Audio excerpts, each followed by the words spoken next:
咁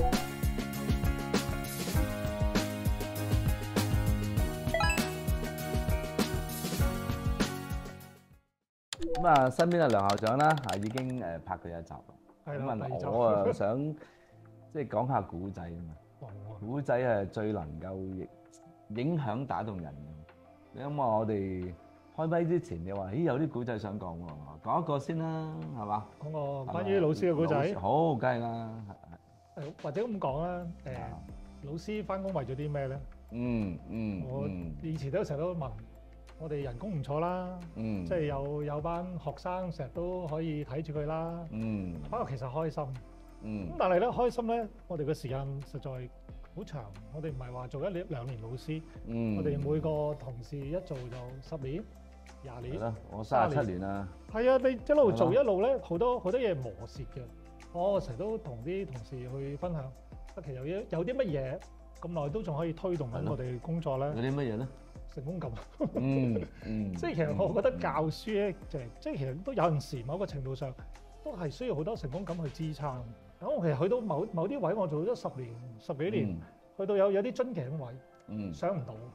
咁啊，啱啱啊又好得意喎！突然間就唔知點解咧，即係天主聖神降臨，突然間打開個電腦，咦！突然間有個比賽，不如又走去試下啦。咩比賽嚟㗎？嗰陣時係教育城，係關於一個叫做電子課堂嘅設計比賽。電子教學咯，但係電子教學又嗰陣時好早期㗎啦，我哋試下咯，唔得㗎嗰次。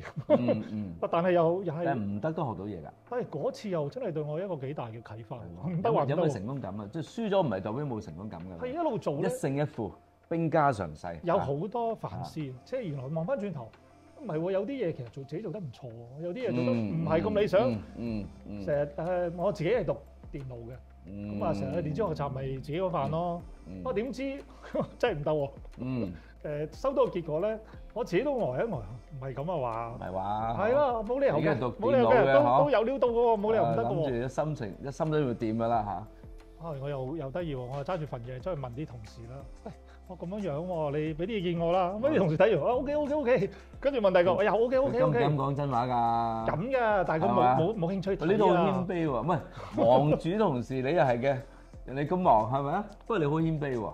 係嘅，唔係我自己都覺得我想做好啲。咁學到啲咩？同埋我真係爭個獎，我學到啲咩咧？唔放棄，我唔信啊我唔得，我冇理由嘅，我覺得 OK 嘅。跟住我等機會，等到第二次有機會又類似嘅課堂設計，咪去試咯。咁啊 OK 啊，第二次啊，即係成功之後咧，我開始慢慢諗啊，其實我自己咁多年一路教書，一路成日都覺得自己做得好好。咁但係好唔好唔係自己講，我其實要測試，係去測試下。啊，但係測試完咧唔得，我其實嗰年咧對我自己有好大嘅反思。我真係好好去睇下自己，檢視下自己嘅教學，自己嘅方法。第二年做成功啦，咁啊，但係呢個唔係我最開心嘅地方。咁我而家後尾我發現咧，原來好多嘢咧自己睇唔到。點解我第二次得咧？因為我真係不斷去問入。咁我開始發現原來咧我哋要進步咧，需要大家互相去幫助協調。跟住我好多個比賽咧，我都唔一個人做，揾埋啲同事做。咁我學到一樣嘢咧，就係團隊，有啲電子學習嘅推進。你一個人係做唔到嘅，你要讓人哋去一齊同你同行，大家要有共同嘅信念，大家就一齊共同完成一啲嘢。我成日同同事講，你比賽咧 CP 值最高。我每年我都會同啲唔同嘅同事去參加比賽。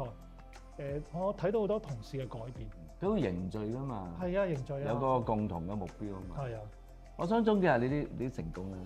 因為進念思維裏面講你。嗰次係攞唔到獎啫，唔好叫失敗，我叫 not yet 啫嘛。同埋你完咗之後，你頭先講成功感好重要啊嘛。你唔會因為你覺得我個成功感係最後都要自己繼續努力去堅持，呢個就係學生要跟你學啦。所有新入行嘅老師都係會跟你學啦。而個過程裏邊，你去反思，你去問人。跟住咧就將嗰樣嘢轉化咗內在嘅轉變。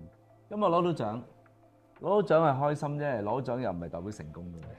咁你又發覺原來咦都係咁嘅啫喎。咁啊最後送首蘇東坡嘅詩嚟，廬山煙雨浙江潮，第一句話廬山煙雨浙江潮就係最靚嘅景啦。未到千般恨不少，即係未去就好恨去。到得還來別無事，到你贏咗冠軍之後，原來廬山煙雨浙江潮，最後嗰句同第一句一樣。原來你嘅境界已經唔同咗，我發覺自己成為咗個高手。係，我都送多個概念。嚟，我到後尾我先發現成長思維。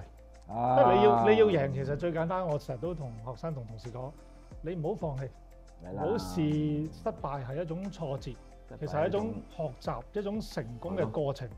即係只要你唔願意、唔會放棄，不斷努力，係咯，即係每次不斷挑戰自己，仲有機會成功嘅。我鼓勵下你啲家長學生學習校長，好嗎？好。堅毅不屈，將來做個有用嘅人。冇錯。對別人有幫助嘅人。好。多謝。好，多謝。